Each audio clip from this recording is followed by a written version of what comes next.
नमस्कार दोस्तों, SGM education रे यूट्यूब चैनल पर आपका हार्दिक स्वागत है।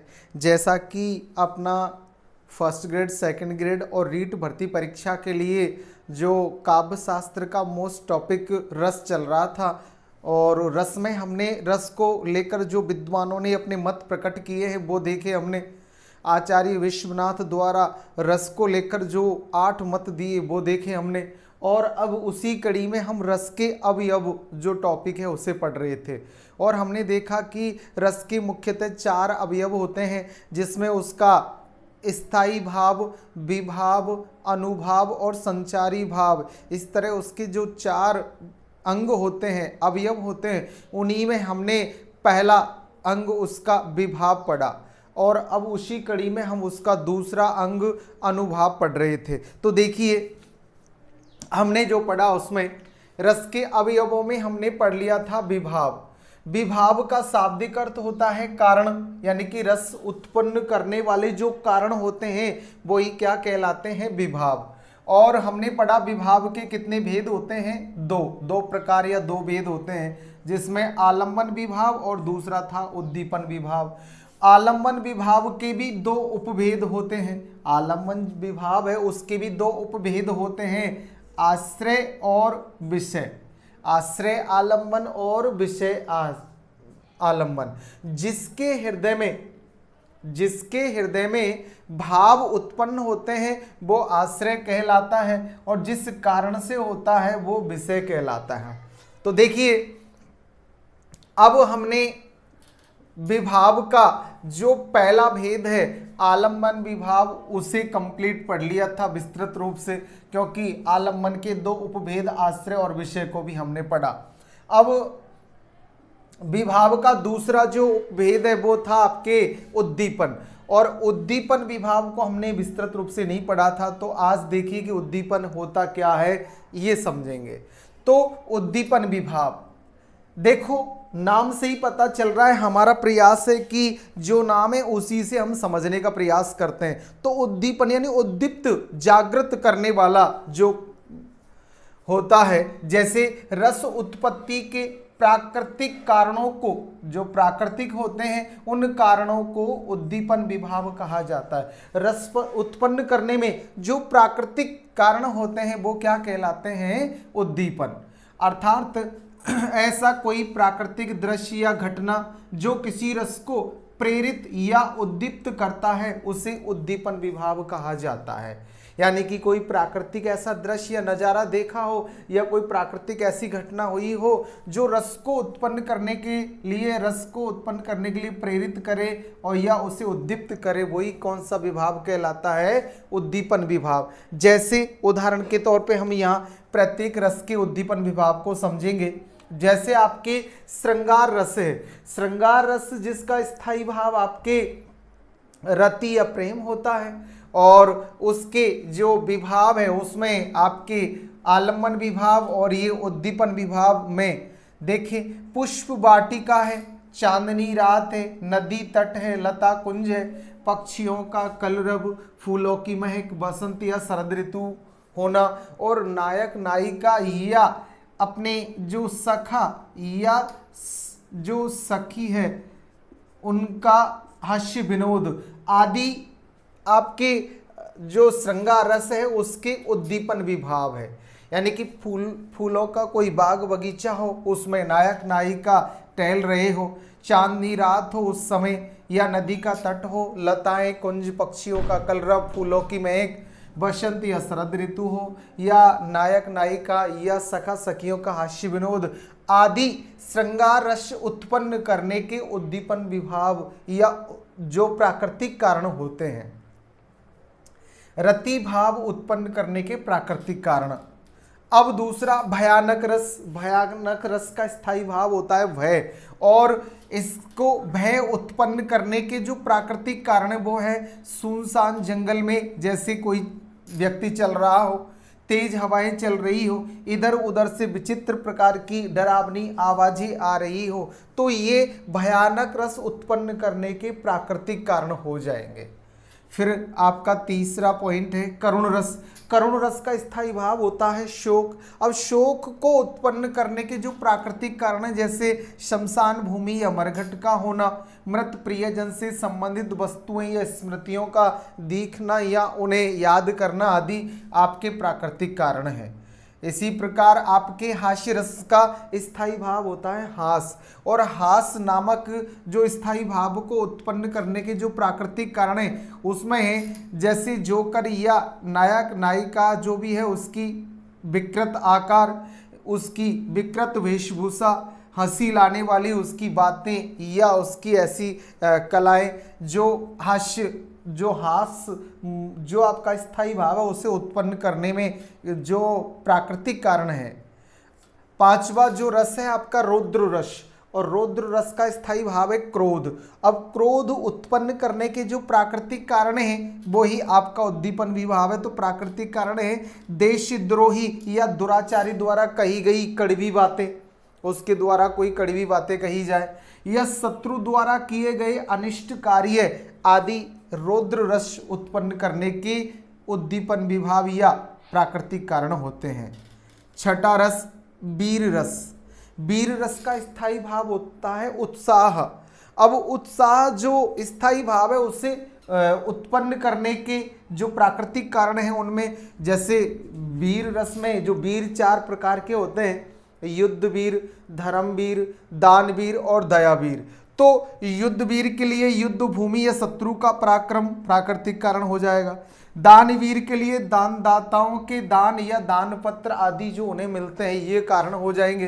धर्मवीर के लिए धर्म ग्रंथों में वर्णित इतिहास या धार्मिक बातें हो जाएगी, और दयावीर के लिए दयनीय व्यक्ति व उसकी दुर्दशा आदि आपके वीर रस के स्थायी भाव उत्साह को उत्पन्न करने के प्राकृतिक कारण होंगे या उद्दीपन विभाव होगा। अगला आपके छठा रस है बीभत्स रस, और बीभत्स रस का स्थायी भाव है जुगुप्सा या घृणा। अब जुगुप्सा या घृणा नामक जो स्थायी भाव है उसको उत्पन्न करने वाले जो प्राकृतिक कारण या उद्दीपन विभाव है वो है मांस या रुधिर आदि में कीड़े पड़ जाना, जानवरों द्वारा शवों को नोच नोच कर खाना, चारों ओर लाश आदि को विकृत स्थिति में देखना, ये सब आपके जो विभत्स स्थायी भाव है उसको उत्पन्न करने के प्राकृतिक कारण होंगे या उद्दीपन विभाव होगा। अपना आठवां रस है अद्भुत रस, और अद्भुत रस का स्थायी भाव है विस्मय या आश्चर्य, और उसका जो उद्दीपन विभाव है अर्थात जो प्राकृतिक कारण है उत्पन्न करने के वो है आलंबन की वस्तुगत विचित्र चेष्टाएं। आलंबन की विचित्र चेष्टाएं हैं वो भी अद्भुत रस को उत्पन्न करने के लिए होती है, या उसके रूपों का अवलोकन अर्थात परमात्मा के अनेक रूपों का अवलोकन करना, या श्रवण या कीर्तन अर्थात भगवान के गुणानुवाद या उनके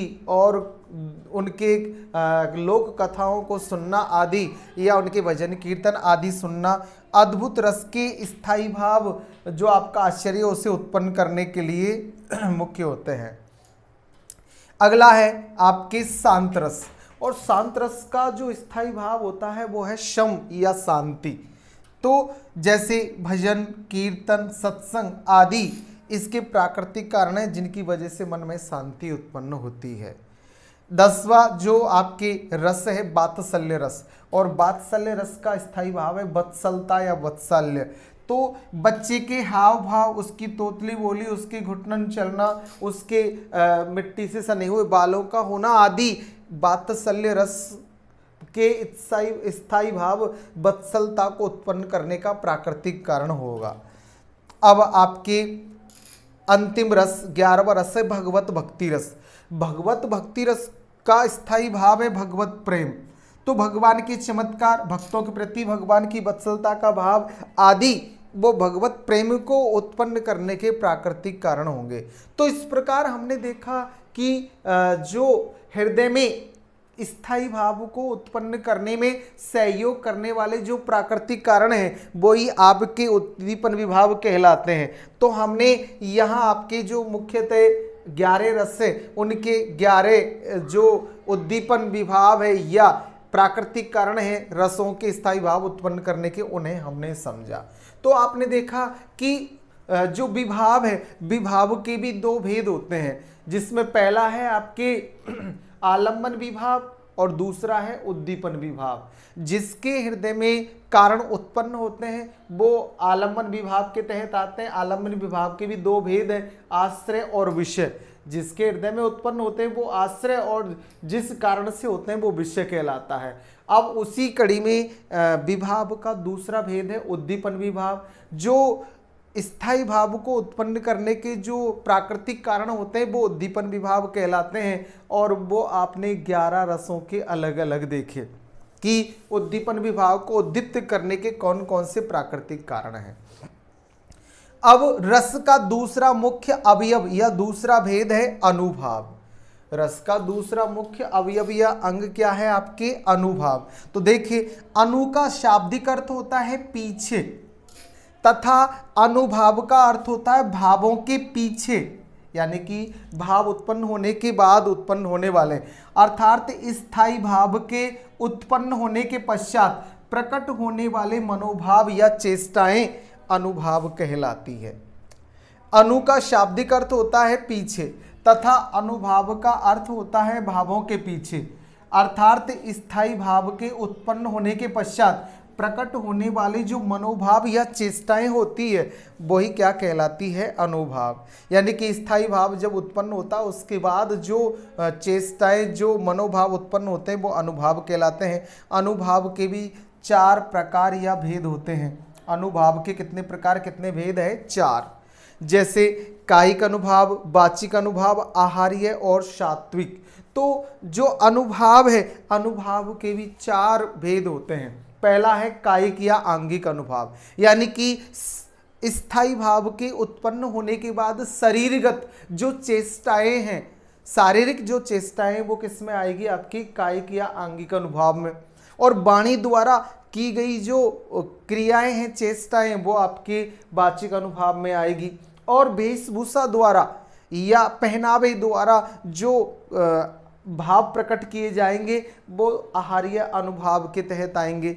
और जो स्वाभाविक शरीर में उत्पन्न होने वाली क्रियाएं हैं वो सात्विक अनुभाव के तहत आएगी। तो देखिए, अनुभाव के भी 4 भेद होते हैं। तो उसमें पहला कायिक या आंगिक अनुभाव, आलम्बन विभाव के द्वारा जानबूझकर प्रकट की जाने वाली शारीरिक जो चेष्टाएं कायिक या आंगिक अनुभाव कहलाती है। शरीर द्वारा जो जानबूझकर चेष्टाएं प्रकट की जाती है वो कहलाती है आपके वाचिक या कायिक या आंगिक।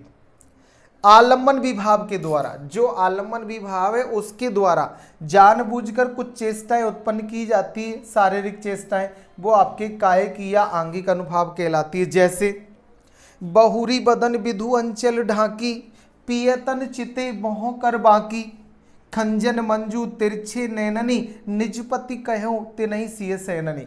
जब भगवान श्री राम, लक्ष्मण और सीता वन के लिए जा रहे थे तो रास्ते में पड़ने वाले जो जगह जगह गांव थे, तो गांव की वधुएं, स्त्रियां इकट्ठी होकर एक जगह सीता जी को घेर लेती है और वहाँ उनकी वार्तालाप में विषय आता है। कुछ ग्राम वधुएं उत्सुकतावश सीता जी से पूछ लेती है कि ये दोनों जो कुंवर है, राजकुमार है, उनमें से आपके पति कौन है? तो माँ सीता वहाँ अपने बनावटी हाव भाव द्वारा भगवान श्री राम की प्रति इशारा करके समझाती है कि इनमें मेरा पति कौन है। तो वो उनके द्वारा जो की जाने वाली शारीरिक चेष्टाएं वो अनुभाव के तहत आती। जैसे बहुरी बदन विधु अंचल ढाकी, अपने सीता माने अपने आंचल से अपने मुख रूपी जो चंद्रमा उसे ढका। पियतन चिते मोह कर बाकी, और अपने प्रियतम के तरफ इस प्रकार देखा अपने नेत्रों को तिरछा या टेढ़ा करके। खंजन मंजू तिरछे नैनी, खंजन पक्षी के समान सुंदर और तिरछे नेत्रों से निज पति कहूँ तिन्हें सिय सैननी, अपने पति को बताया उन महिलाओं को, उन ग्राम वधुओं को सीता जी ने अपने सैननी यानी इशारे द्वारा। तो इस प्रकार उनके द्वारा ये की गई क्रियाएं कायिक या आंगिक क्रियाओं के तहत आती है। तो ग्राम वधुओं का सीता से राम के विषय में पूछना, व सीता का उत्तर देना आदि इसके तहत आता है। तो ये आपका कायिक या आंगिक अनुभाव है। दूसरा वाचिक अनुभाव देखिए, आश्रय के द्वारा अपने मुख से बोलकर प्रकट की जाने वाली चेष्टाएं वाचिक अनुभाव कहलाती है। आश्रय अपने मुख से बोलकर जो चेष्टाएं जो उत्पन्न करता है भाव, वो अनुभाव कहलाते हैं। देखिए वाचिक अनुभाव, बतरस लालच लाल की मुरली धरी लुकाए, सौह करे भौहनी हंसे देन कहे नटी जाए। यहाँ राधा और उनकी सहेलियों की स्थिति बताई है।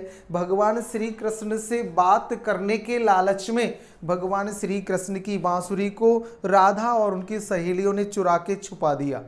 अब जब भगवान श्री कृष्ण उनसे अपनी बांसुरी के विषय में पूछते हैं तो वो बातों के लालच में, बतरस लालच, बातों के लालच के रस में या बातों के लालच में लाल की यानी श्री कृष्ण की बांसुरी को छुपा के रख दिया है। सौह करे कहने पर सौगंध खाती, भौहनी हंसे अपनी भौएं या नेत्रों से हंसती है, देन कहे नट जाए और देने की कहने पर मना कर देती है। तो ये यहाँ नटना और अपने हाव भाव प्रकट करना आदि कह कहकर मुख से, ये है आपके वाचिक अनुभाव।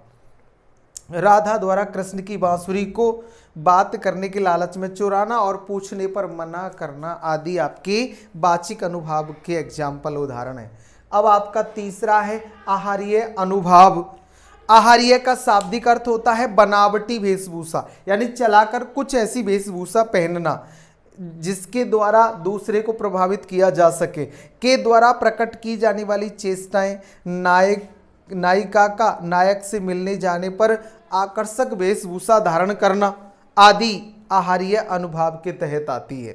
जैसे सखा साथ में वेणु हाथ में ग्रीवा में बनमाला, के की किरीट पीतपट भूषित रज रंजित लट वाला, यानी कि यहाँ भगवान श्री कृष्ण की उस बनावटी वेशभूषा का वर्णन किया है जब वो राधा जी से मिलने जा रहे हैं। तो सखा साथ में उनके मित्र उनके साथ है, बांसुरी वेणु हाथ में बांसुरी उनके हाथ में, ग्रीवा में बनमाला और गर्दन में उन्होंने जंगली पुष्पों की माला पहन रखी है, के की किरीट और मोर के पंखों का मुकुट, पीतपट भूषित पीले वस्त्रों से सुशोभित, रज रंजित लट वाला और शरीर धूल से सना हुआ है।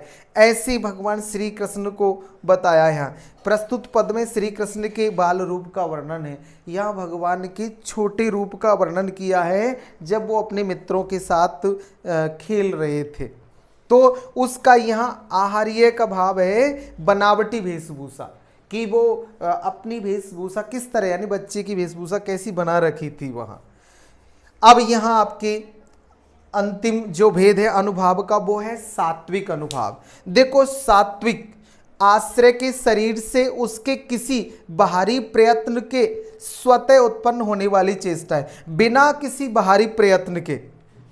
आश्रय के शरीर से उसके बिना किसी बाहरी प्रयत्न के स्वतः उत्पन्न होने वाली चेष्टाएं सात्विक अनुभाव कहलाती है। और सात्विक जो अनुभाव की चेष्टाएं हैं जैसे आंखों में अचानक आंसू आ जाना, शरीर में कपकपी छूटना, रोमांच होना आदि, इनको अयत्नज भाव भी कहा जाता है।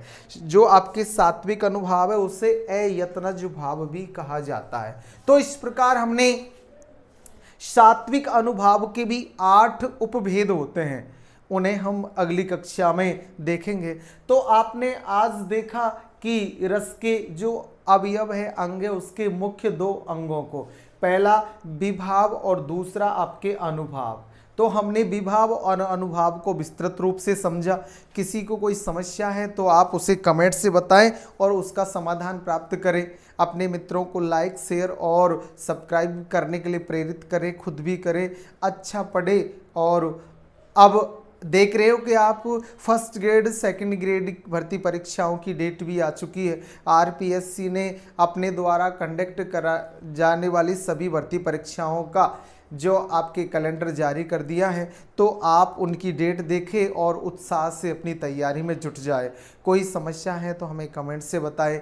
अच्छा पढ़े और आगे बढ़े। धन्यवाद।